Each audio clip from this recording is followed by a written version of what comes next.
I see. Thank you so much. The Adventurers Guild has been overwhelmed these days. No worries at all. We've always valued the strength of adventurers. Given the current situation, it's vital that we all work together.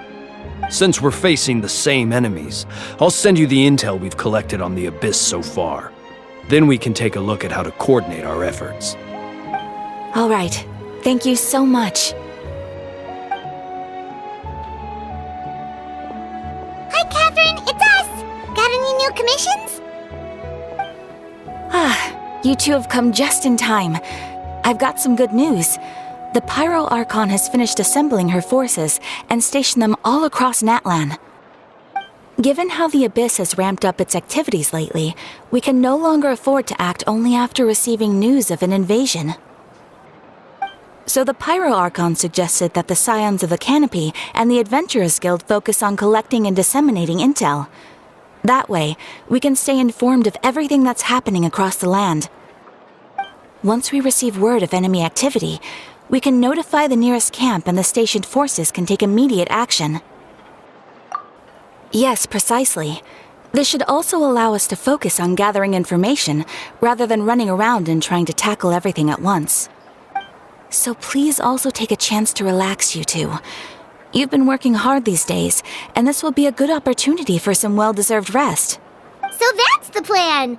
Whew, we can finally stop and take a break. Paimon knows that. It's not like Paimon just wanted to lay here and do nothing. The movements of the Abyss are always unpredictable. There have also been times when it suddenly became more active in the past. The people here generally see it as something like an acute natural disaster. Once the disaster is over, everyone will return to their normal lives. We just all hope that day will be sooner rather than later. Oh, right. Most people have no idea just how bad the situation has gotten in the Night Kingdom. Oh, hey, Kachina! Are you feeling better now?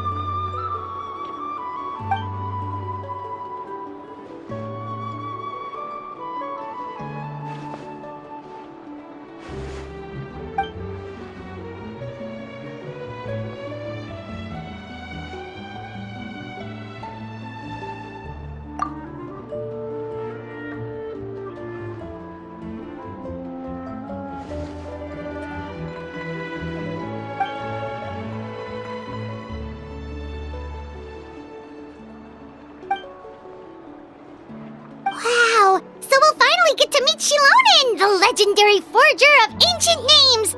Paimon still can't believe anyone could forge those things.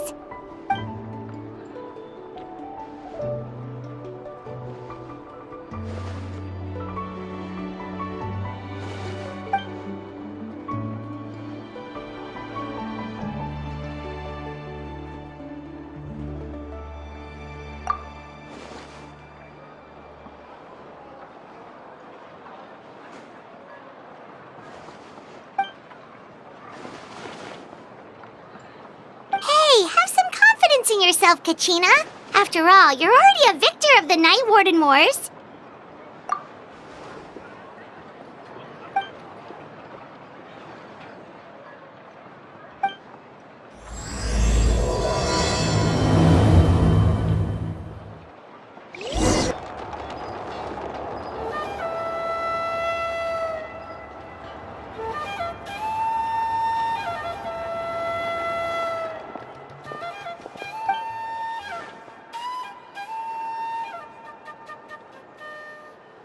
Ah, yes, so I've heard. So young, and yet you've already got quite the reputation. Wait, are you Outlanders? Yep, we're travelers who just arrived in Natlan not too long ago. No, I mean, I was aware that you're travelers. It's just no one told me that you're Outlanders. No, the only thing she said is that a new hero had pledged himself to the plan. But we'd need to forge an ancient name to ensure he'd be able to return safe and sound. And she did mention that it would be quite difficult to forge an ancient name for them, but at the time, I thought she was just commenting on my skills. But I seem to understand where the true difficulty lies now.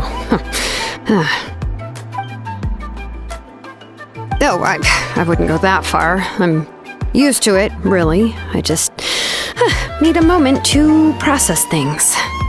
The Pyro Archon's requests are always difficult to fulfill, and we used to argue a lot.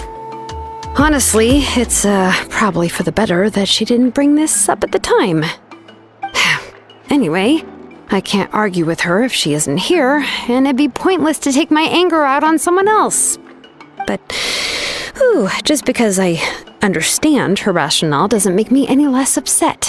After all, she must have known that forging an ancient name for an Outlander is an impossible task. It's impossible?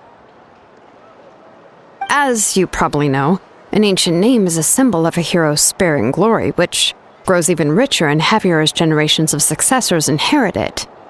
We forge ancient names by engraving the heroic deeds of an individual who will become the first hero of that particular name.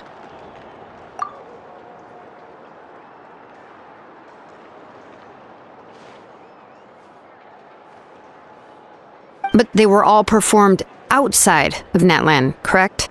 Yeah, that's right. Then those deeds haven't been recorded by the Night Kingdom. To take it one step further, even if you had performed heroic deeds in Natlan, as an Outlander, your actions still wouldn't have been recorded by our lands. Only memories and experiences that have been acknowledged by the Wyab can be used as a basis for an ancient name. Even the greatest of craftsmen cannot create something out of thin air, you know. That's just how it is. Seems the Wyab don't want just anyone to get a name, huh? Mawika, of all people, should know better than anyone, yet she's still entrusted the task of forging the ancient name to me. Oh, Paimon gets it. Nobody's happy being asked to do the impossible.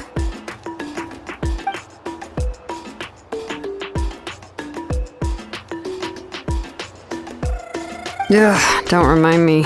Let's just focus on how we can pull this off. How to achieve the impossible. You mean you're already willing to accept the task? Well, what else can I do? What's happened is already done, and it's not like I can outright defy the order of my Archon.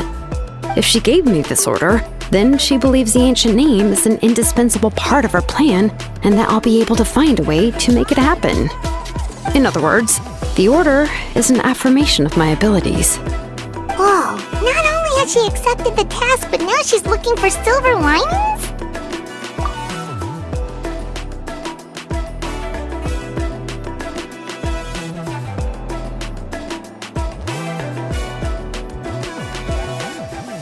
The key is getting the Wyab to somehow acknowledge the traveler's existence and record his heroic deeds. We heard the voice of a Wyab when we were in the Night Kingdom before. We even had a whole conversation with her. If we can talk to her again, maybe we can figure something out together. Well, every tribe has their own Wyab. How do we know if the one you met is indeed the best one for us to talk to? Plus, considering the unprecedented nature of this situation, I have a feeling that the acknowledgement of one Wyab alone would probably not be enough. I don't know. That requires a level of knowledge that I do not possess.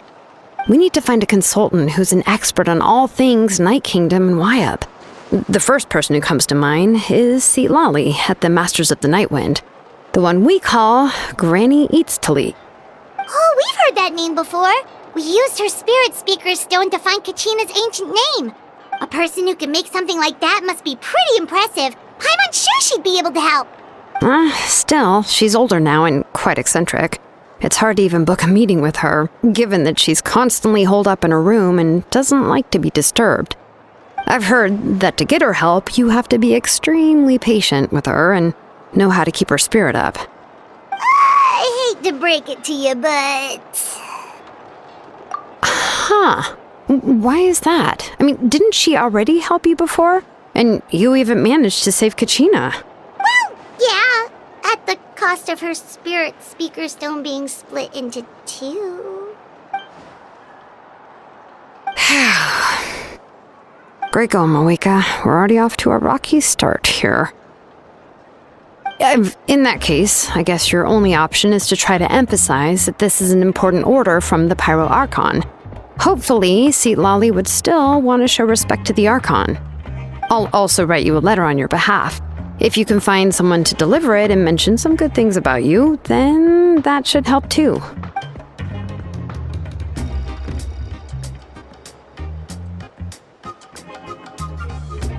Paimon sure hopes a Hal won't interrupt when he's talking, though. Alright, Kanich is a seasoned negotiator. I trust that he'll know the best things to say. Please just give me a moment to write the letter, and we can meet up near the Statue of the Seven later. Sounds good. We'll take a stroll in the meantime.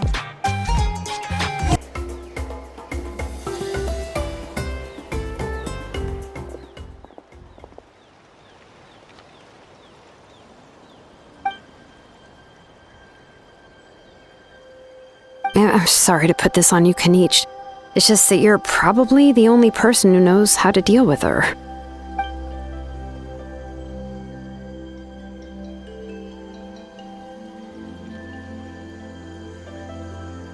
Oh, wait, so Kachina and the Traveler also know about the plan?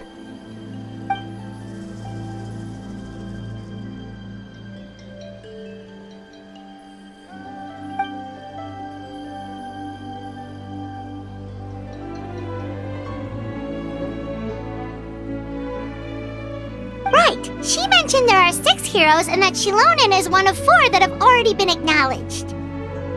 Oh, well, then I suppose there's no need to keep any secrets between us. Having companions walk by your side is perhaps the best solace when facing such a bleak reality.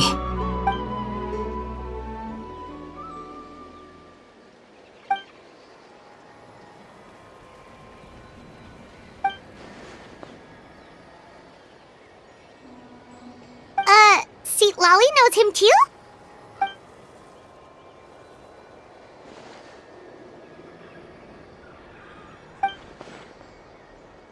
Given how the Masters of the Nightwind love to babble about dreams and revelations, they're already a pretty strange bunch to most. I've never met Auroran, but if they consider him the odd one, he's got to be pretty far out there.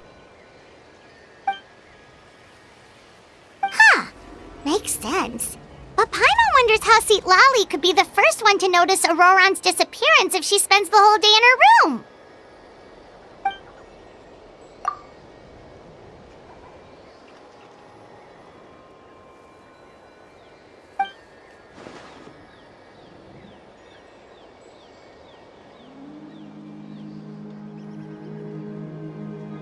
Oh, so if I'm following, you mean we'll help her investigate Auroran and the captain's whereabouts?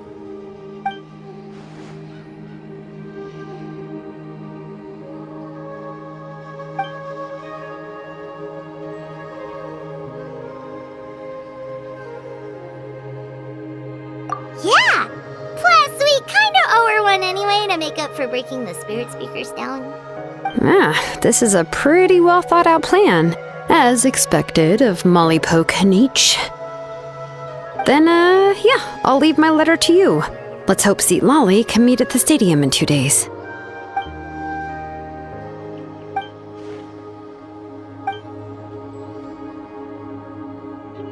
Okay, then let's part ways for now. I'll see you in a couple of days. Oh, it's time to meet up with Shilonen. Let's ask her how things have been going.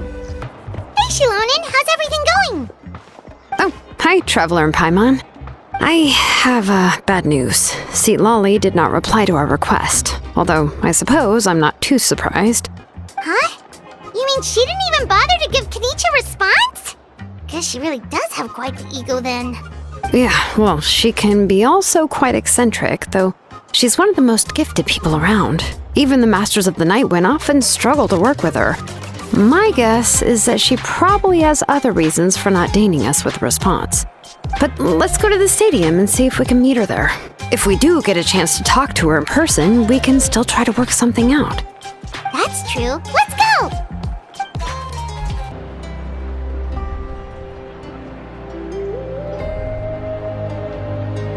Paimon doesn't see anybody. Seems she's just not gonna show up, huh?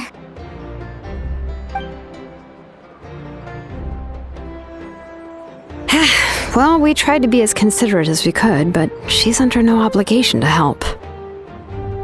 probably true, but this is still a request from the Pyro Archon, right? Shouldn't a subject always answer the call of their Archon?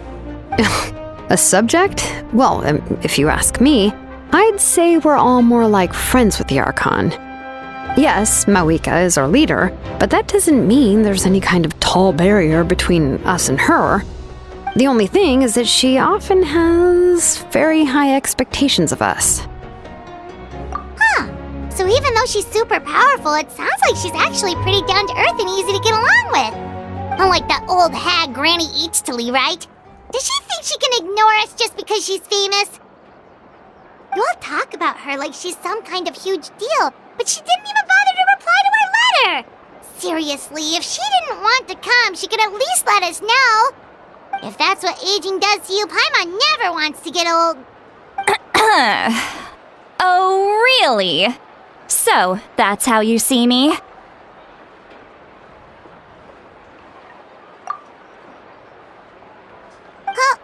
Who's there? Who's talking next to Paimon? Oh, don't mind me. I'm just a disgruntled old hag, right? Come on, relax. I'm sure my bark's worse than my bite. Huh? See, Lolly.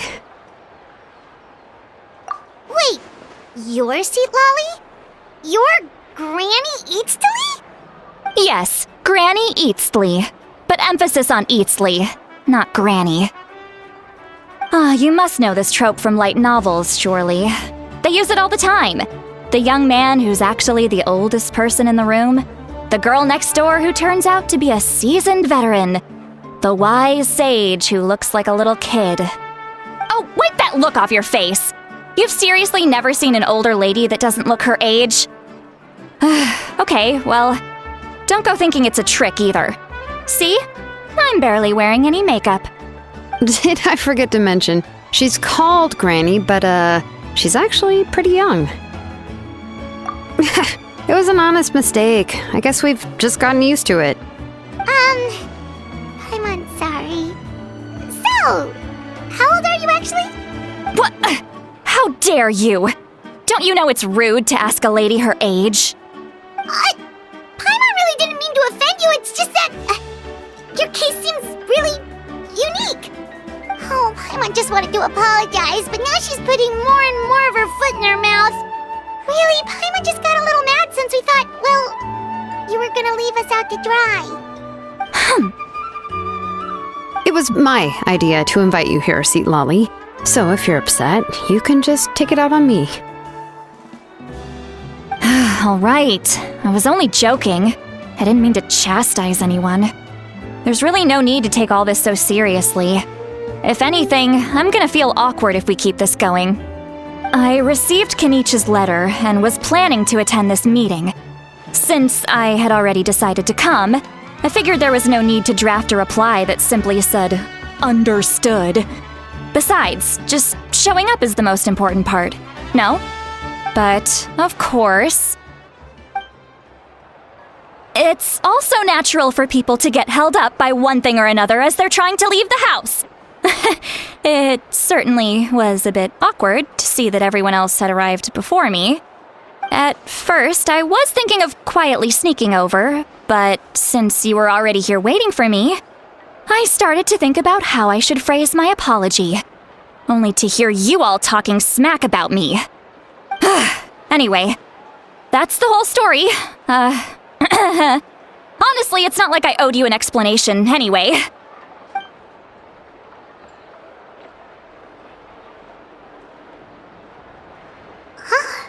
What's with that expression? Was she feeling embarrassed just now?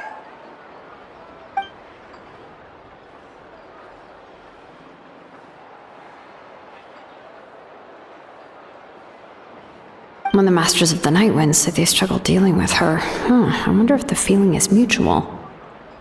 She seems to be pretty awkward herself. Everything she does and says seems a little forced.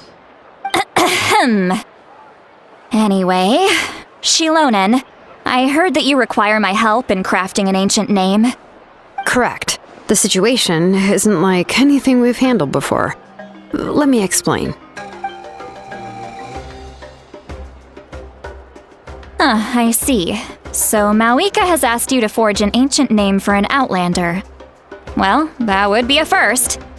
And you've also heard all about Auroron. I must say, he's always been a good kid. I can't see him joining the Fatui of his own volition. He must have been coerced somehow. Yeah, that's what we came here to ask you.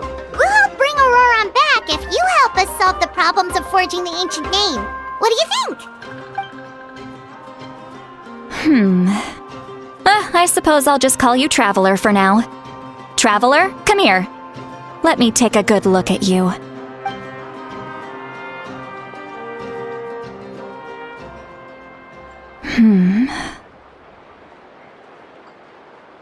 Wealth leads to unending conflicts between people. Yet you alone transcend the value of gold. Baleful thunder and wrathful waves bring terror to mortal hearts. Yet again and again, you've braved them to find new worlds. O weary yet free soul, even the most verdant leaf in the forest will pray for your happiness and safe passage. Those are all the things that I could see in you. You've experienced far more than even most mortals could dream of. You possess the heart of a sincere hero, along with the conviction to lift a torch above your head and walk headlong into the night. Huh? Don't move. There's something here. Huh? What thing? Don't scare Paimon. Is the Traveler gonna be okay? Shoo! That should do it. You've just returned from the Night Kingdom, so some fragments of souls were still stuck to your body. No need to worry. I've just cleared out the last of them. Isn't that kinda like having part of a ghost come back with you? It's nothing as serious as that. If left unattended, the most it could do is stir up some chaos in your mind, and generally worsen your mood. Well, in that case, better to get rid of them. It was nothing. Shilonen, let's follow your proposal. Once you've brought Auroron back, I'll take you to see the Lord of the Night. The Lord of the Night? But don't we need to talk to the Wyab of the tribes? Something this important is beyond their jurisdiction. Only the Lord of the Night can decide whether we can grant an ancient name to one who does not hail from our lands. The Lord of the Night is an ancient entity that rules over the entire Night Kingdom, constantly borrowing the power of the sacred flame to combat corrosion from the abyss. Oh, so you're basically saying it's even more powerful than the Wyab of the tribes. Well, that sort of makes sense, being the lord of the entire Night Kingdom and all. Not exactly. It's not so much that one's more powerful than the other. But never mind. That's not important. It would take too much time to explain. Just listen carefully to what I'm about to tell you. The Lord of the Night is currently in a deep slumber, and we can only communicate with its consciousness while in a trance. In other words, in a dream.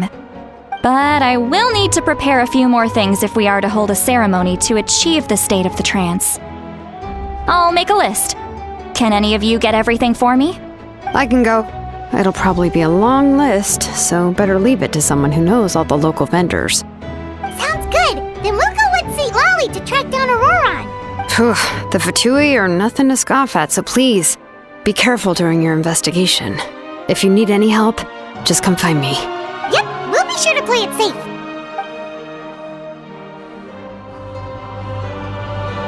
All right, now it's time for us to catch that brat and bring him back. I'm sorry I made you wait earlier. It was actually because I decided to swing by Auroron's place to look for clues. He has always lived alone, and I found a broken jar in his house. There was also something off about his phlogiston aphids, which I assume is because their keeper has been gone for quite some time. And interestingly enough, I saw some slash marks in the house that did not match any of our local weapons. My guess is they were left by Snezhnayan arms. Oh, sounds like the Fatui broke into his house and took him hostage.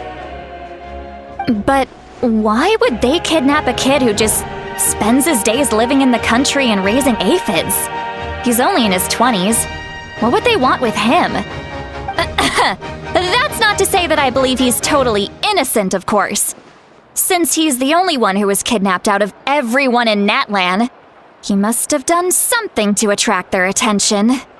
In any case, we'll get to the bottom of this once we manage to get him back here. I'm truly sorry to put you two through all this trouble with me. But please help me get him back. You can count on us! All right, then let's start by heading to where Auroron was seen last.